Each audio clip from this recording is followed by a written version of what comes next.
Halo, selamat pagi dan selamat datang para peserta webinar dimanapun Anda berada. Saya Dr. Indah Sandi akan menjadi moderator di acara live webinar RSPI Group pada hari ini.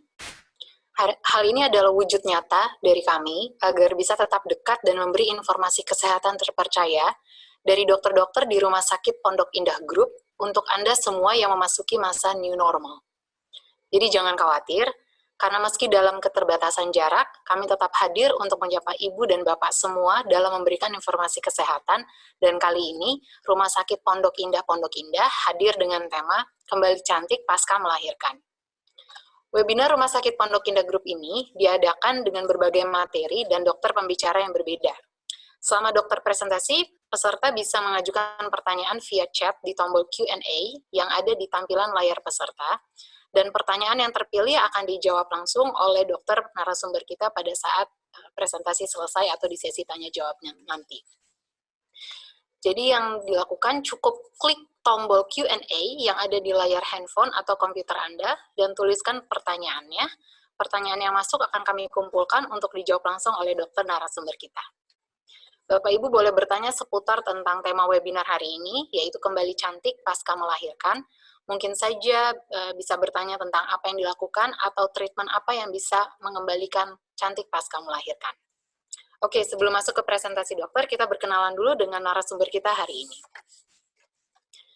Dr. Suksma Gita Pratidina, dokter spesialis kulit dan kelamin, menyelesaikan pendidikan dokter umum dan dokter spesialis kulit dan kelamin di Universitas Indonesia, mengikuti training dan workshop, yaitu Desember 2019 mengikuti Clinical Use of Exiplex Phototherapy Clartage Jakarta, juga di tahun 2019 mengikuti International Congress of Aesthetic Dermatology, Advanced Injectables Combination Treatment di Bangkok, Thailand, dan Skin Boosters for Skin Rejuvenations di Allergan Institute Banten, Indonesia. Saat ini, dokter yang akrab dipanggil Dokter Gita ini aktif sebagai anggota Ikatan Dokter Indonesia dan di Perhimpunan Dokter Spesialis Kulit dan Kelamin Indonesia. Baik, untuk mempersingkat waktu, kita langsung dengarkan materi dari Dokter Gita. Silakan, dokter.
Baik.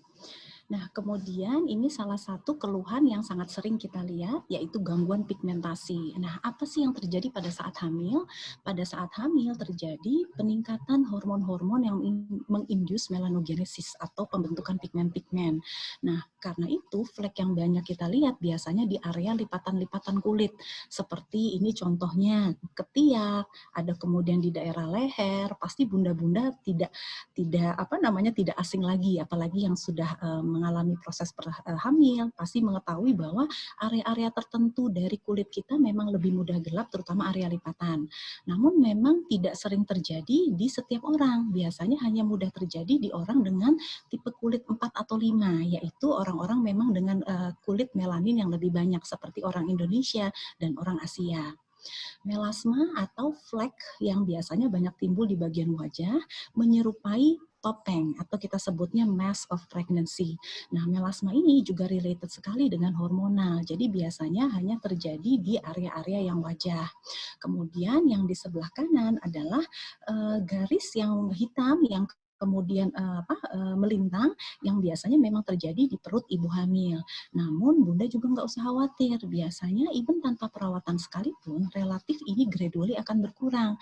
Tapi tentunya dalam masa kita ingin lihat observasi pada saat dia belum hilang, kekhawatiran itu akan membuat kita akan sudah mulai nanti melakukan perawatan-perawatan. Oke, kemudian kulit kendur atau sagging. Nah, pada saat hamil memang terjadi regangan-regangan kulit akibat dari besarnya perut pada saat mengandung anak kita. Nah, pada saat hamil pun juga banyak volume cairan tubuh dan lemak yang membuat kulit memang jadi lebih meregang. Nah, di saat proses persalinan atau postpartum, pada saat itulah terjadi perubahan volume loss secara tiba-tiba. Tentunya badan kita akan berespon dengan membuat regenerasi atau repair. Namun karena volume loss-nya terjadi secara sudden, tentunya proses itu tidak terjadi secara cepat. Karena itu kita mulai melihat ada area-area kulit yang kendur biasanya di daerah paling meregang. Yang paling sering adalah di daerah perut, kemudian di daerah lengan. Strie distensa atau stretch mark. Nah, ini biasanya sering banget nih kita lihat. Apakah stretch mark itu? Stretch mark itu adalah garis yang berwarna merah keunguan di area kulit yang paling banyak meregang, yaitu di daerah payudara, perut, pinggul, dan di daerah paha. Nah, apa penyebab dari stretch mark itu? Tentunya pada saat hamil, pengaruh hormonal dan besarnya volume massa kulit dan cairan yang ada di dalam kulit kita akan membuat peregangan kulit. Nah, sampai batas tertentu, keregangan ini kadang melebihi kapasitas elastisitas dari kulit kita sendiri. Nah, pada saat kulit meregang, tentunya waktu di mana kapasitasnya itu tidak bisa ditolerir, akan terjadi kerusakan-kerusakan jaringan kolagen. Nah, jaringan kolagen ini akan memicu sesuatu proses radang yang akan berakhir fibrosis atau scar. Nah, scar ini biasanya sangat sering terjadi di wanita-wanita dengan berat badan yang meningkat secara banyak, kemudian pengaruh juga ada genetik, dan terutama sangat sering terjadi di saat-saat trimester terakhir dari kehamilan. Nah, ini foto-foto contoh stretch mark. Stretch mark pun juga ada umur. Nah, sebelah kiri ini adalah stretch mark yang warnanya masih merah keunguan. Artinya ini stretch mark baru. Stretch mark baru biasanya, kenapa kita mesti tahu stretch mark itu berhubungan sama usia daripada kelainan ini? Karena stretch mark yang masih baru relatif dia akan mempunyai kemungkinan untuk hasil yang lebih bagus pada saat treatment. Sedangkan yang bagian tengah adalah stretch mark yang sudah fase resolusi, yaitu dia sudah mulai tidak merah terang lagi, warnanya sudah mulai sedikit gelap dan kelabu. Sedangkan foto yang sebelah kanan adalah foto stretch mark yang sudah matur atau tua. Artinya ini foto stretch mark yang memang sudah stabil, jadi tidak ada proses peradangan lagi, yang tersisa adalah jaringan scar. Nah, foto yang di bagian atas ini memperlihatkan bagaimana sih perbedaan jaringan kolagen di kulit yang sehat dan kulit yang mengalami stretch mark. Meskipun tampilan dari luar atau dari atas terlihat seperti rata saja, tapi jaringan stretch mark itu kalau misalnya kita lihat atau kita regang atau kita teliti lebih lanjut, biasanya areanya tidak semata-mata lurus, tapi melainkan dia depresif atau sedikit cekung. Jadi yang terjadi adalah jaringan kolagen di area di bawah ruang merah stretch mark itu mengalami kerusakan dan seperti awamnya putus seperti itu. Nah, kemudian berikutnya tuh selulit. Selulit ini sangat sering banget terjadi di ibu-ibu hamil atau proses pasca melahirkan, dan sering banget dibingungkan dengan si stretch mark tadi.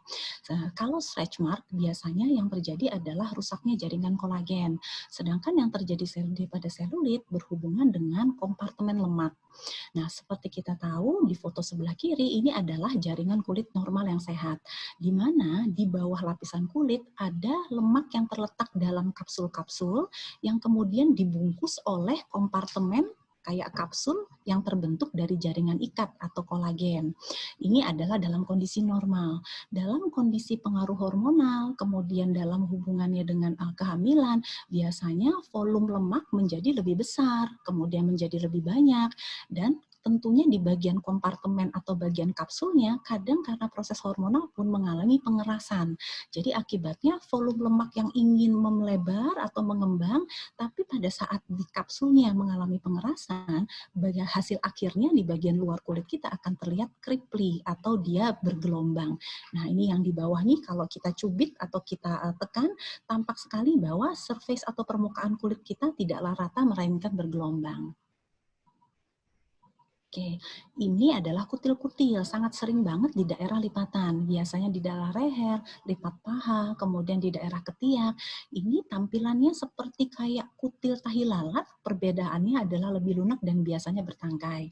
Ini erat hubungannya memang dengan proses hormonal. Nah, jangan khawatir juga Bunda, karena ini seiring dengan waktu, selesai kita melahirkan, sebagian memang akan berkurang atau rontok sendiri. Nah, pada saat ada area-area yang masih tidak hilang, barulah pada saat itu kita memikirkan untuk mencari treatment. Varises, nah ini juga sering karena pada saat kita hamil sirkulasi darahnya meningkat. Nah, varises itu terjadi karena bendungan pada saat sirkulasi di bagian perifer atau di bagian tangan dan kaki pada umumnya ingin naik lagi ke atas menuju jantung tapi mengalami tahanan. Nah, varises itu ada varises yang besar kaliber pembuluh darahnya seperti yang di bagian tengah ini fotonya. Ada juga varises yang di sebelah kiri yang lebih kecil-kecil kalibernya. Nah, sedangkan yang di sebelah kanan adalah spider angioma. Angioma itu adalah sebenarnya pelebaran dari pembuluh darah yang menyerupai varises, tapi relatif dia lebih kecil atau lebih samar, dan dia asal pembuluh darahnya adalah arteri, bukan vena. Kuku juga kadang mengalami perubahan-perubahan. Jadi kukunya brittle atau kasar, kusam, kemudian mudah untuk lepas, kemudian ada garis-garis transversal atau kadang juga ada garis-garis yang memanjang, dan semuanya ini Bunda akan hilang seiring dengan waktu. Nah, kerontokan rambut atau hair loss sering juga terjadi pada saat-saat kita setelah melahirkan. Nah, seperti kita tahu, rambut itu mempunyai fase-fase pertumbuhan. Jadi ada fase yang disebut anagen. Nah, di foto yang rambut-rambut ini, gambar pertama adalah fase anagen. Fase anagen adalah saat di mana fase pertumbuhan rambut. Nah, itu biasanya terjadi di 60 atau 70% dari jumlah folikel yang ada di rambut kita. Nah, ini terjadi 3-4 tahun lamanya. Nah, setelah mengalami fase anagen, rambut biasanya mengalami fase katagen. Fase katagen itu adalah fase di mana pertumbuhannya sudah mulai melambat, dan kemudian rambut sudah mulai mengalami degenerasi, hingga akhirnya rambut istirahat dan lepas pada saat fase telogen. Nah, harusnya fase-fase ini berjalan, ini 3-4 tahun, katagen 2-3 minggu, sedangkan telogen bisa 3 bulan lamanya. Nah, yang terjadi pada saat kehamilan karena pengaruh hormon, fase anagen dia sangat banyak jumlahnya dalam folikel rambut kita. Jadi seolah-olah pada saat kehamilan kita rambutnya lebih lebat, lebih tebal, folikel rambutnya lebih rapat, yang mana pada saat kita proses melahirkan terjadi shifting dadakan dari proses anagen itu menjadi fase katagen dan telogen. Itulah yang disebut telogen effluvium, yaitu keluhan hair loss yang terjadi pada saat rambut rontok setelah melahirkan, dan biasanya ini terjadi 3-12 bulan postpartum. Oke, ini salah satu contoh foto-foto pada saat kita lihat ada kerontokan rambut hair loss ini.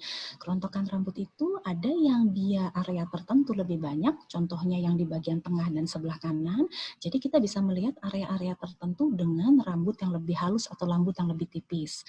Nah, namun ada juga kadang kita melihat rambut itu tidak seperti ada pitak atau daerah renggangnya. Namun pada saat kita kuncir atau biasa kita ikat, kita notice bahwa kok volumenya menjadi lebih sedikit, seperti foto yang di sebelah kiri. Nah, intinya strategi untuk kulit sehat dan cantik pasca melahirkan ini adalah pencegahan.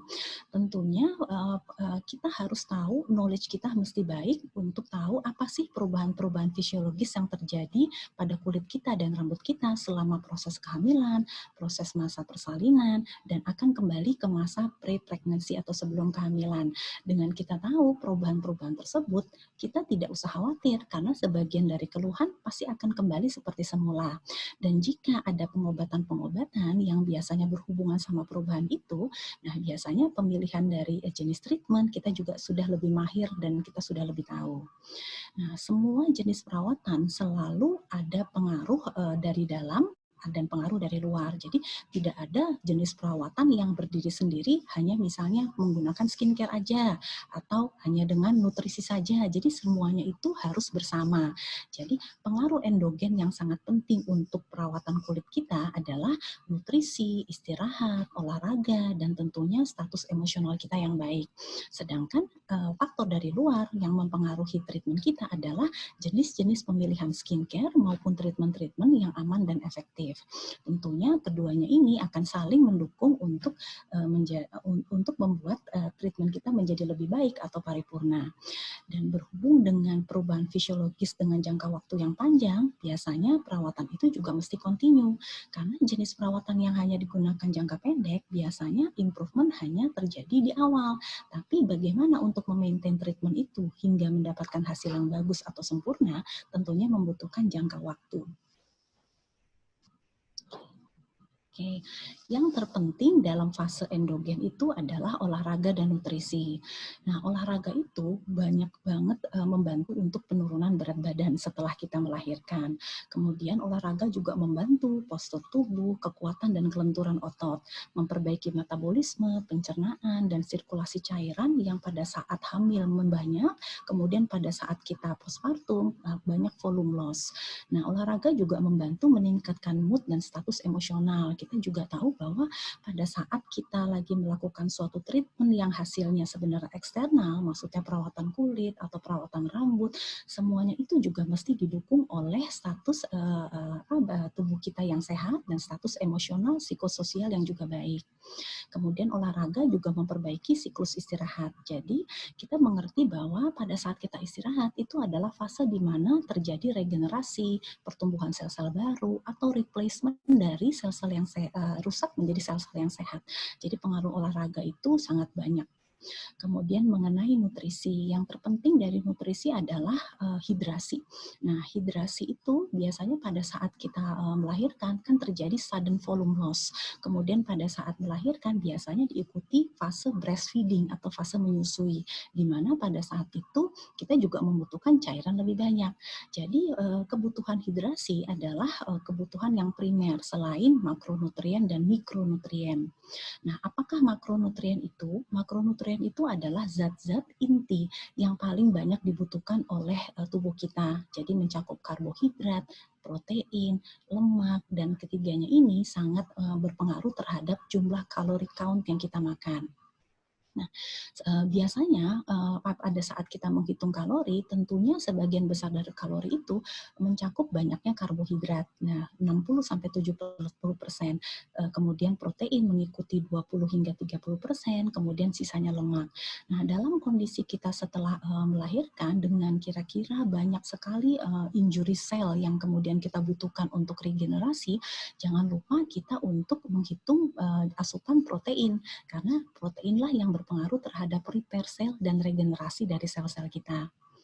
Kemudian mikronutrien adalah jumlah zat-zat yang sebenarnya tidak dibutuhkan dalam jumlah banyak, dan ini biasanya mencakup vitamin dan mineral. Oke, ini secara umum jenis-jenis mikronutrien yang banyak dibutuhkan setelah kita melahirkan. Nah, banyaknya dari semuanya ini yang terpenting adalah vitamin, ada asam folat, vitamin D, kemudian mineral yang penting adalah kalsium dan zat besi. Nah, kenapa ini membedakan dan kenapa ini lebih penting? Karena tentunya mikronutrien terbaik itu adalah dari makanan pokok atau makanan yang kita konsumsi nutrisi sehari-hari. Namun tidak semua mikronutrien itu dapat kita makan, kemudian dapat diabsorpsi dan mendapatkan hasil jumlah tertentu dalam darah yang kita butuhkan. Ada beberapa macam dari mikronutrien ini yang kita harus dapatkan secara eksternal. Nah, salah satunya adalah, ada beberapa adalah vitamin dan mineral yang di sebelah kiri tulisan ini.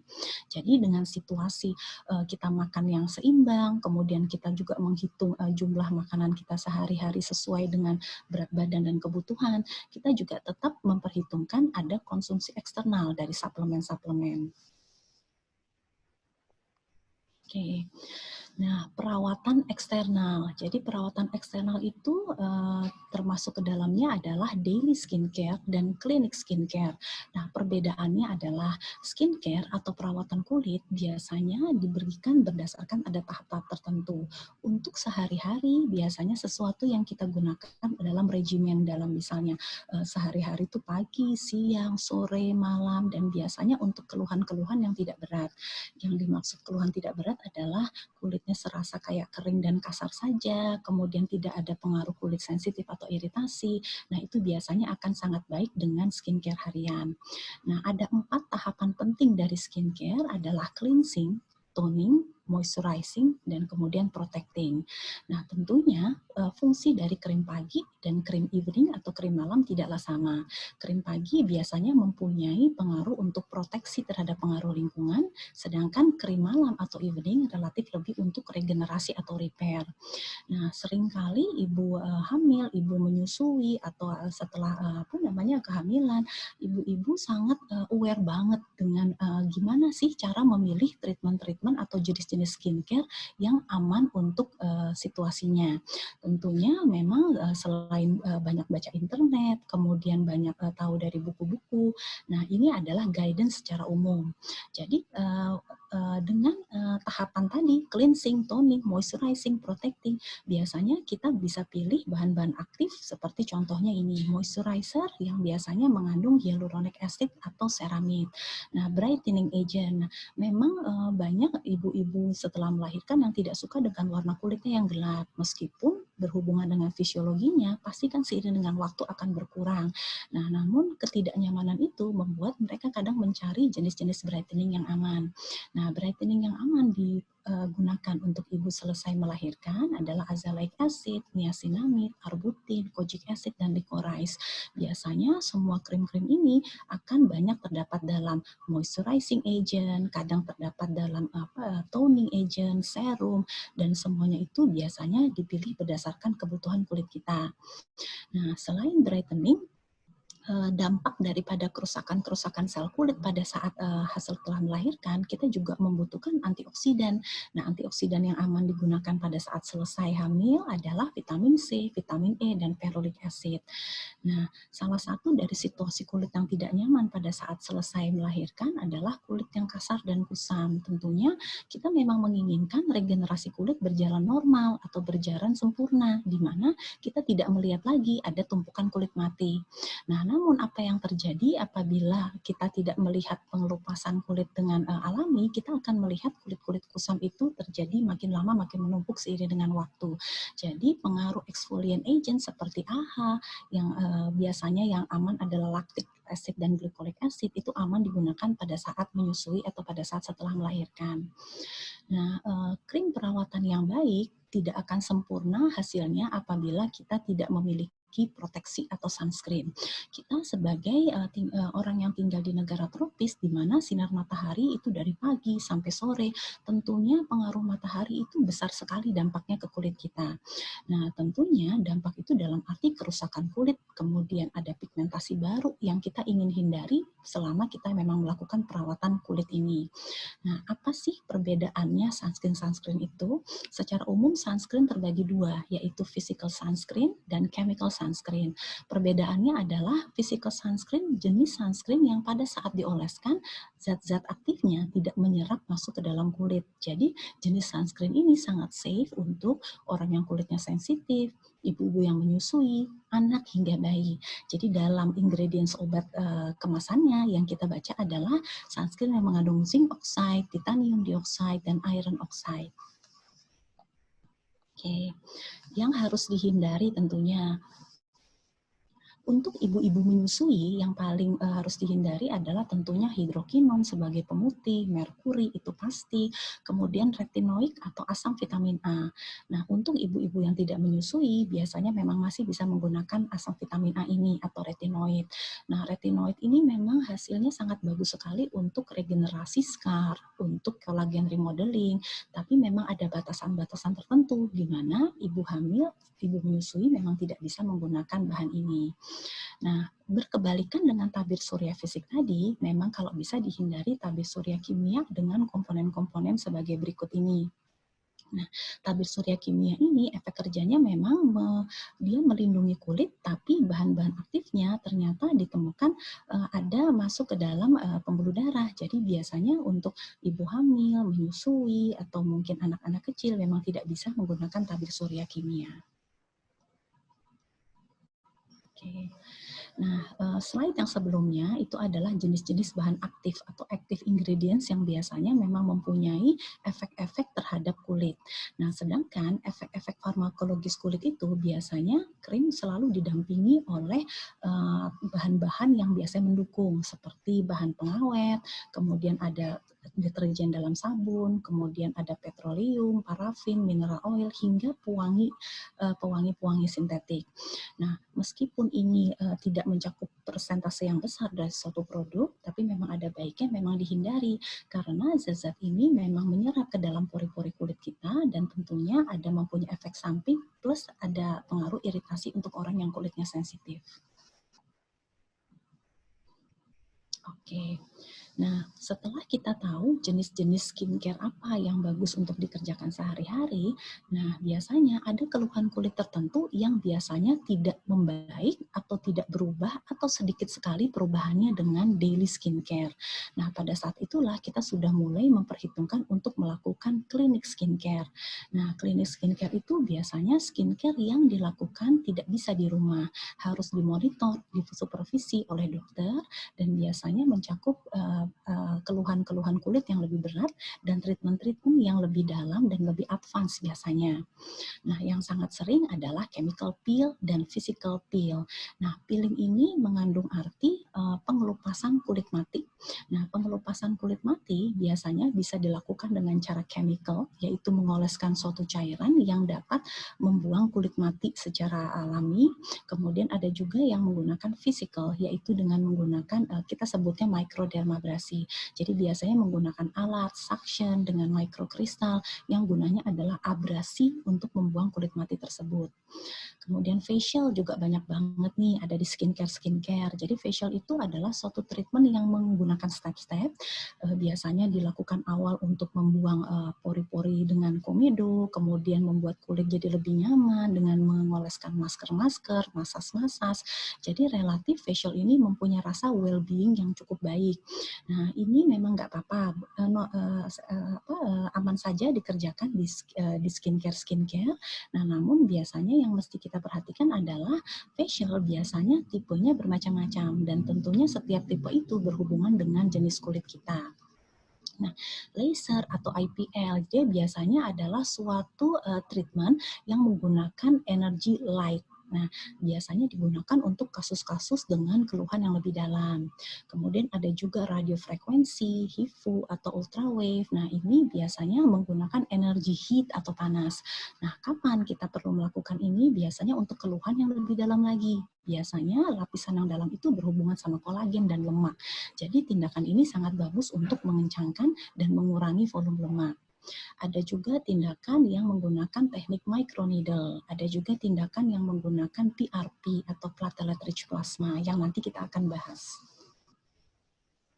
Nah, chemical peel. Jadi berdasarkan dari kedalamannya, peeling itu ada berbagai macam. Jadi berhubungan sama jenis bahan kimianya. Jadi ada superficial, ada medium, kemudian ada deep peel.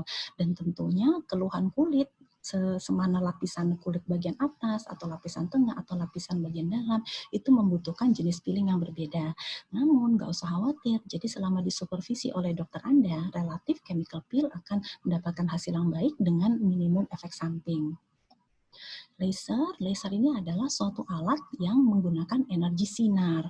Nah, bedanya laser dengan alat sinar yang lain adalah laser ini sangat spesifik. Jadi biasanya alat laser itu macam-macam sekali. Dia gunanya adalah untuk menghilangkan target-target organ melanin, hemoglobin, atau air tergantung dari fungsinya.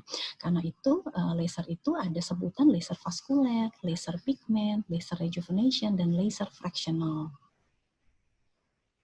Oke, ini secara umum tabel-tabel yang berhubungan dengan ini adalah spektrum dari sinar laser tersebut. Makin tinggi sinarnya, biasanya penetrasinya ke dalam kulit pun juga jadi lebih dalam. Itulah sebabnya laser itu sangat aman karena kita bisa menilai organ mana yang kita ingin tuju. Nah, dipilihlah laser yang sesuai dengan itu. Sebagai contoh, apabila kita menginginkan jaringan pigmen yang kita ingin hilangkan, tentunya kita memilih jenis laser ini. Apabila kita membutuhkan stimulasi untuk pertumbuhan rambut, tentunya kita memilih jenis laser dengan panjang gelombang ini. Seperti itu. Kemudian ada juga treatment yang namanya radiofrekuensi. Nah, apa sih radiofrekuensi itu? Ini adalah proses regenerasi kulit melalui transmisi listrik ke dalam kulit. Nah, biasanya regenerasi kulit itu kan dimulai oleh lapisan kolagen. Nah, transmisi energi panas ini gunanya adalah untuk tightening, untuk menghaluskan, meremajakan, mengencangkan. Dia intinya adalah menginduce energi panas untuk mensimulasi kolagen sehingga kolagen ini nanti akan repair atau regenerasi. Namun radiofrekuensi ini juga bisa disetting dengan suhu tertentu untuk mengurangi volume lemak. Jadi biasanya untuk lipolisis. Ada juga treatment yang kita banyak kerjakan untuk scar, yaitu microneedle. Nah, microneedle ini apakah tindakan ini? Jadi, ini adalah suatu tindakan untuk mensimulasi kolagen. Jadi, kita tahu kolagen itu yang berhubungan dengan scar, atau kulit yang kendur, atau pori-pori yang besar. Nah, biasanya dengan kita menginduce luka atau luka ringan, harapan kita adalah bahwa luka itu pasti akan regenerasi. Nah, tapi yang kita tidak inginkan tentu adalah perlukaan yang besar. Nah, untuk itulah diciptakan microneedle ini. Jadi, microneedle ini mampu untuk menginduce perlukaan ringan yang nggak visible, yang tidak terlihat, tapi mampu menghasilkan regenerasi dari scar cukup baik. Nah, biasanya sangat sering kita dengar-dengar nih di media atau mungkin di sosial media tentang tindakan yang namanya PRP atau platelet rich plasma. Apakah tindakan ini? Intinya adalah ini serum yang biasanya kita ambil dari darah kita sendiri yang kemudian nanti diolah untuk dipisahkan fragmen-fragmennya. Kita tahu warna darah kita kan merah. Nah, pada saat di centrifuge biasanya kita akan bisa memisah-misah nih, ada area yang merah berisi sel darah merah, kemudian area kuning. Nah, area kuning ini sangat kaya akan growth factor. Nah, apakah growth factor itu? Growth factor ini adalah zat-zat yang sangat penting untuk regenerasi kulit. Nah, jadi PRP ini sangat penting gunanya untuk regenerasi kulit yang akan mendukung segala macam treatment. Jadi PRP biasanya bisa dikombinasi dengan microneedle, bisa dikombinasi juga dengan tindakan laser atau pada saat facial, dan umum digunakan dan relatif aman karena menggunakan serum dari darah kita sendiri. Oke. Nah, secara kesimpulan, bila kita mengetahui bahwa banyak sekali perubahan-perubahan yang kemudian kita akan lihat, wah banyak sekali nih yang harus kita lakukan, kemudian perubahan-perubahan itu mencakup perubahan yang ringan, sedang, atau berat, kemudian luas area, nah itu penting juga untuk kita tahu bagaimana cara mencegahnya. Nah, pemahaman untuk tahu perubahan-perubahan fisiologi itu juga sangat penting. Jadi pada saat kita tahu ada sesuatu yang berubah, Bunda tidak usah panik karena biasanya sebagian besar dari keluhan itu seiring dengan waktu juga akan berkurang. Dan jangan lupa kesehatan yang penting itu bukan cuma kesehatan dari dalam saja, tapi paripurna, endogen dan eksogen. Nah, inilah kunci kesuksesan perawatan kulit dan rambut yang baik. Nah, dan jangan lupa pula Bunda bahwa setiap Bunda ini kondisinya berbeda. Jadi memang kita tidak bisa membandingkan perawatan satu orang dengan orang yang lainnya. Jenisnya berbeda, lamanya pun juga berbeda. Dan yang juga terakhir yang paling penting adalah bagaimana kita rajin untuk melakukan treatment atau kita sebut compliance, kesabaran kita, karena kita tahu bahwa treatment ini akan membuahkan hasil walaupun waktunya sedikit panjang. Kontinuitas yaitu keteraturan dan tentunya teamwork antara Bunda dengan dokter Bunda. Baik, terima kasih Dokter Gita atas materinya. Baik, sama-sama Dokter Indah. Oke, sebelum kita lanjut ke sesi tanya-jawab, sebagai informasi, Dokter Gita berpraktik di Klinik Kulit dan Kelamin di Rumah Sakit Pondok Indah, di setiap hari Senin, Rabu, dan Jumat. Juga berpraktik di Rumah Sakit Pondok Indah Bintaro Jaya dari hari Selasa hingga hari Sabtu. Jadi jika Anda mau berkonsultasi langsung, tidak perlu cemas apalagi takut berkunjung ke Rumah Sakit Pondok Indah Group, karena kami berkomitmen melakukan berbagai upaya untuk membuat Anda tetap sehat tanpa cemas. Baik, tadi kita sudah lihat materi dari Dokter Gita yang sangat jelas, yang sangat menarik, Dokter. Saya rasa pasti banyak pertanyaan, sudah banyak sekali pertanyaan yang masuk. Kita akan bahas langsung pertanyaannya ya, Dokter Gita ya. Baik. Dari Ibu Francisca Megalita. Saya punya keloid pasca melahirkan, operasi nih dok. Usia anak sekarang 10 bulan. Bagaimana cara mengatasi keloid pada bekas jahitan, dok? Oke. Baik, saya coba jawab Ibu Francisca.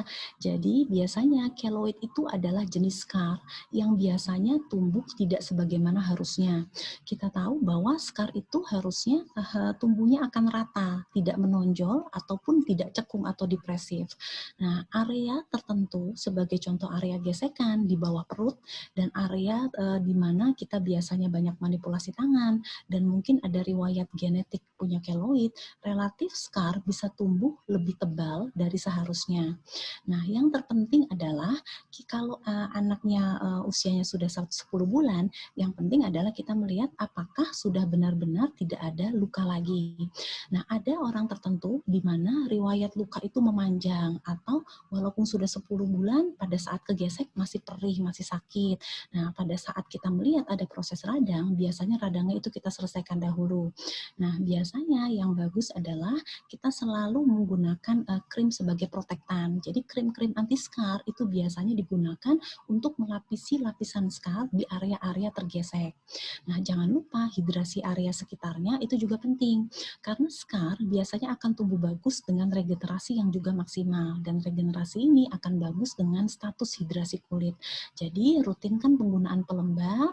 Nah, biasanya digunakan setelah mandi. Biasanya nggak hanya digunakan area scar saja, tapi seluruh area perut.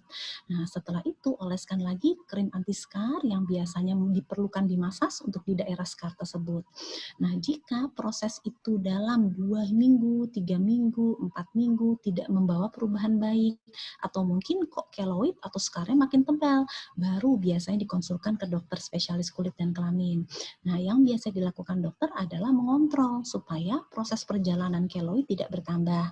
Biasanya dokter juga akan memberikan krim-krim racikan, kadang juga dikombinasi dengan injeksi atau bisa juga dengan krioterapi. Dan jika nanti hasilnya sudah baik, untuk mengurangi kemerahannya, untuk mengurangi tekstur yang tidak baik, biasanya ada juga jenis laser vaskuler yang gunanya memperbaiki tekstur. Baik, jelas sekali dok penjelasannya. Terima kasih banyak dokter Gita. Lanjut Ibu Fani Yuvita.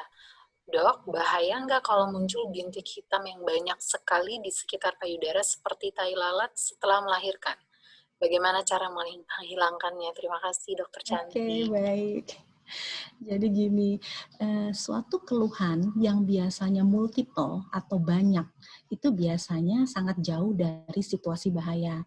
Situasi bahaya itu dalam arti khawatir ke arah keganasan. Nah, itu biasanya didapat dari satu buah lesi yang kemudian gradually makin besar, tapi tidak pernah multiple. Nah, kalau dikondisikan cerita bahwa ada bintik hitam banyak di sekitar payudara seperti tai lalat, asumsi dari yang cerita ini mungkin namanya adalah keratosis seboroik. Nah, keratosis seboroik memang juga ada hubungannya dengan hormonal yang seiring dengan waktu biasanya akan shedding atau berkurang. Nah, ada area-area tertentu yang memang tidak bisa hilang. Contohnya area dengan keratosis seboroik yang tebal atau biasa di daerah gesekan tempat karet bra. Nah, itu biasanya sangat susah untuk hilang sendiri. Nah, apa yang kita lakukan?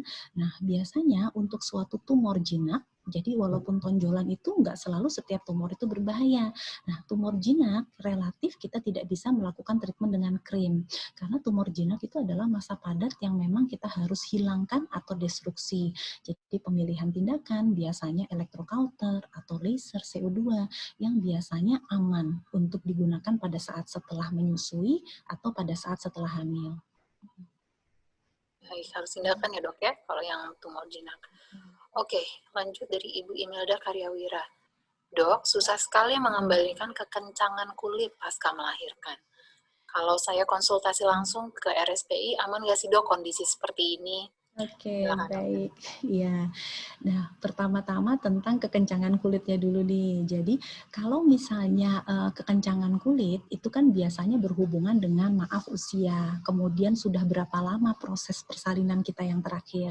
Nah, tentunya usia memang mempengaruhi faktor regenerasi. Jadi, pada saat kita melahirkan di usia 20-an dengan kita melahirkan di usia 30-an, tentu regenerasi atau repair tidak akan sama. Nah, jarak waktu antara kita melahirkan dengan kondisi saat ini itu juga penting. Nah, kita juga tahu bahwa tidak semua keluhan-keluhan harus langsung kita melakukan treatment. Walaupun kalau kita melakukan treatment, dia akan berjalan lebih baik dan lebih cepat. Nah, apabila kita rasakan sudah selesai menyusui dalam umur 1-2 tahun, kok kekencangan kulitnya belum kembali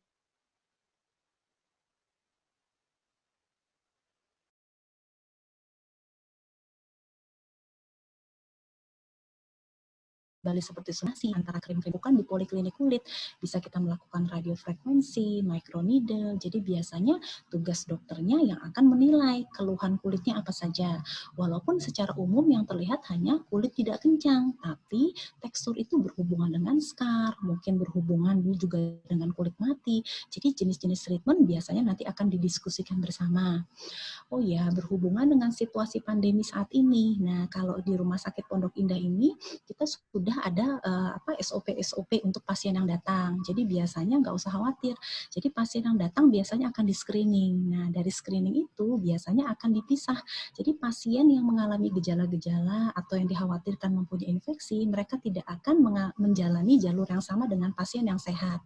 Dan tenaga-tenaga kesehatan juga sudah menggunakan appropriate APD. Jadi kita pada saat praktek memang tidak pakai baju seperti ini, kita menggunakan masker, kita menggunakan face shield, dan biasanya proses desinfektan antara satu pasien dengan pasien yang lain juga kita pertimbangkan di poliklinik.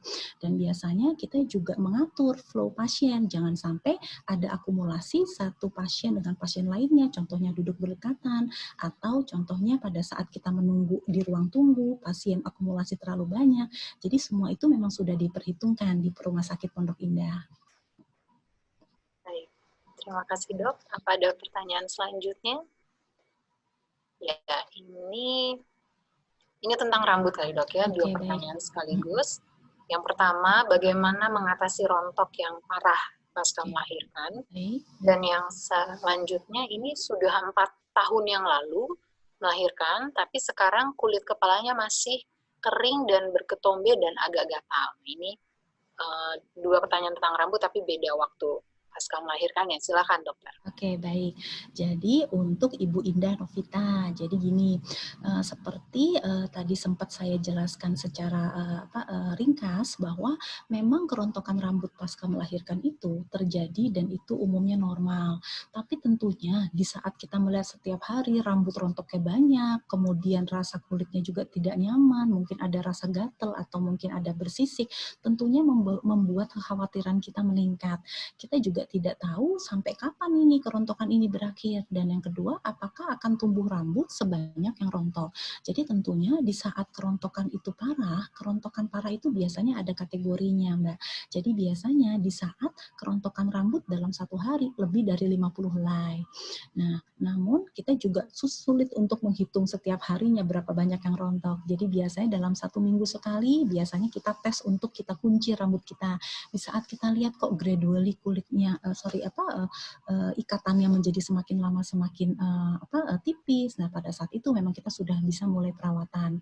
Nah, apakah perawatan-perawatan yang biasanya aman untuk ibu setelah melahirkan? Dan tentunya situasi menyusui atau tidak menyusui itu adalah informasi yang penting karena akan merubah pengaruh hormonal yang terjadi, dan kemudian kedua juga pengaruh jenis-jenis treatment.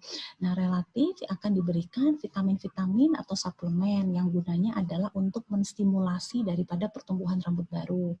Kemudian untuk mencegah kerontokan yang lebih lanjut, biasanya akan diberikan krim-krim topikal atau oles yang biasanya bersifat racikan. Jadi fungsi dari krim-krim ini adalah menghambat atau mencegah kerontokan lebih parah meskipun masa setelah persalinan atau masa penyakitnya itu belum selesai. Jadi tentu kita tidak ingin proses kerontokan itu berlangsung terlalu lama.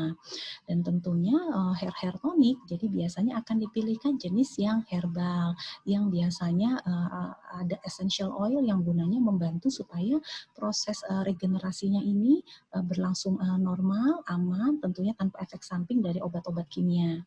Apabila kerontokan itu masih berlanjut juga, biasanya ada treatment-treatment khusus. Biasanya kita bisa mengerjakan microneedle dengan kita pakai PRP, gunanya adalah menstimulasi supaya sirkulasi daripada kulit kepala itu menjadi lebih baik. Nah, jangan lupa bahwa rambut itu diberikan makanan atau nutrisi oleh pembuluh darah. Jadi regenerasi pembuluh darah yang baik, sirkulasi yang baik di daerah kulit kepala juga membantu proses hilangnya rambut rontok dan kemudian untuk regenerasi rambut barunya. Kemudian untuk ibu berikutnya, jadi gini, pada saat melahirkan itu biasanya memang pasti ada pengaruh hormon-hormon tertentu dan yang akan juga masih belum selesai pada saat kita masih menyusui. Namun 4 tahun itu adalah masa yang lama. Jadi lewat dari kita melahirkan lebih dari 2 tahun itu relatif kondisi organ-organ kita, kulit, rambut, organ dalam itu sudah kembali dalam fase seperti kita belum hamil. Jadi harusnya memang tidak berhubungan sama hormon-hormon yang berhubungan dengan hamil dan menyusui tadi. Nah, dengan situasi kulit kepala kering kayak ketombe dan agak gatal. Nah, biasanya ketombe itu dibagi dua. Intinya ketombe itu adalah kulit mati atau sisik-sisik yang bisa terjadi karena dua faktor. Entah kulit kepalanya berminyak atau kulit kepalanya kering yang kemudian akan menimbulkan kerontokan. Nah, semua radang biasanya akan berdampak di folikel rambut dan folikel rambut yang mengenai dampak biasanya akan rontok. Jadi, biasanya dokter akan melihat jenis apa ketombenya. Jadi ketombe ini kan sebenarnya adalah istilah kulit mati sisa dari peradangan. Nah, peradangan primernya ini mesti diselesaikan, entah berhubungan sama produksi minyak yang terlalu banyak, atau mungkin ketombe ini berhubungan sama kulit kepala yang terlalu kering. Jadi apabila kita berhasil untuk mengurangi peradangannya, biasanya kulitnya lebih nyaman, tidak bersisik, tidak ada rasa gatal-gatal yang tidak nyaman itu, dan hasil akhirnya tentunya rambut rontoknya pun juga akan berhenti. Baik, jelas sekali penjelasan dari dokter Gita mengenai perbedaan ketombe tadi ya dok ya. Oke, berikutnya ada 2 pertanyaan lagi. Yang pertama dok, saya mau bertanya kalau hamil itu benar atau tidak boleh menggunakan skincare atau make up? Lalu kalau menghilangkan scar bagaimana ya dok? Kemudian ini berhubungan dengan scar juga dok. Pertanyaan yang kedua dari Ibu Amelia Ramadanti, apakah ada treatment injeksi khusus untuk menghilangkan selulit, stretch mark, dan apakah diperbolehkan untuk ibu yang menyusui?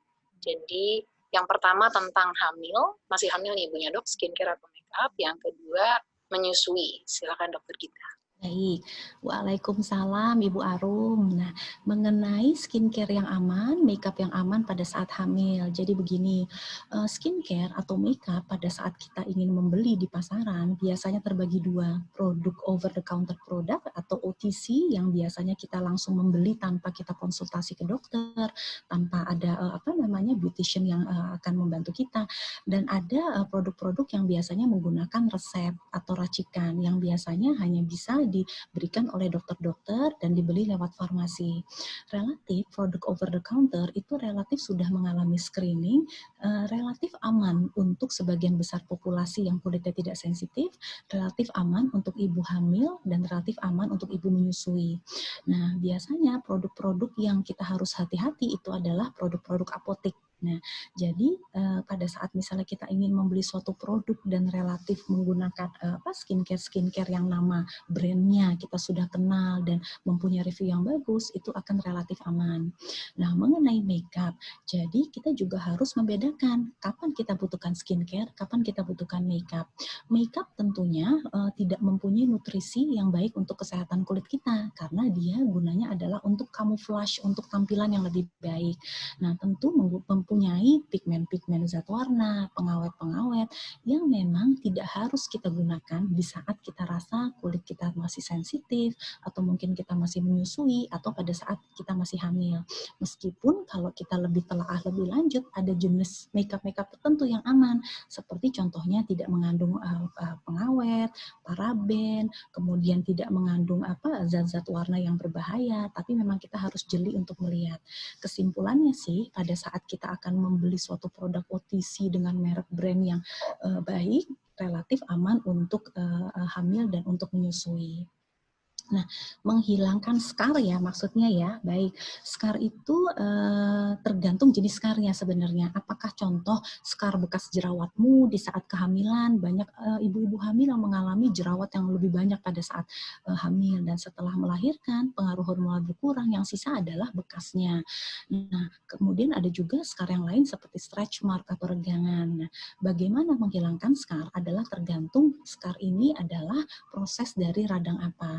Jadi kalau proses radangnya itu sudah selesai, misalnya proses regangannya sudah selesai, kemudian proses radang jerawatnya juga sudah selesai, biasanya fase pengobatan SCAR pun juga nanti akan hasilnya baik. Nah, pengobatan SCAR ini memang tidak mudah karena SCAR itu adalah lapisan kolagen yang mengalami kerusakan. Kita tahu lapisan kolagen itu letaknya bukan di atas kulit, di bawah kulit. Jadi treatment-treatment itu membutuhkan krim dengan penetrasi yang dalam, membutuhkan treatment-treatment yang biasanya hanya dilakukan di klinik, dan itu biasanya akan berhasil bagus walaupun memang harus disupervisi oleh dokter. Kemudian Ibu Amelia. Nah, Ibu Amelia bertanya, ada nggak sih treatment injeksi yang untuk menghilangkan selulit, stretch mark? Dan memang treatment injeksi baiknya memang tidak dilakukan di saat hamil, menyusui, dan ibu-ibu dengan baru selesai melahirkan. Karena injeksi ini biasanya secara langsung pasti akan masuk ke dalam pembuluh darah, dan pembuluh darah itu kan pasti akan masuk ke barier ASI dari anaknya, dan baiknya memang tidak dilakukan. Nah, stretch mark biasa tidak menggunakan injeksi, tapi selulit kadang kombinasi antara injeksi dengan tindakan radiofrekuensi sangat banyak dilakukan. Nah, injeksi-injeksi ini baiknya tidak dilakukan, namun tindakan radiofrekuensi atau tindakan untuk mengurangi lapisan-lapisan lemaknya itu aman untuk dilakukan. Baik, terima kasih banyak Dokter Gita atas pembahasannya. Seru sekali bincang-bincang mengenai materi yang sudah dibawakan Dokter Gita. Banyak sekali peserta yang bersemangat dalam pembahasan kali ini. Kami berharap apa yang sudah disampaikan oleh Dokter Gita, dokter pembicara kami hari ini, akan sangat berguna bagi ibu dan bapak semua yang memasuki masa new normal. Saat ini webinar kali ini harus berakhir, tapi ikuti terus webinar RSPI Group selanjutnya.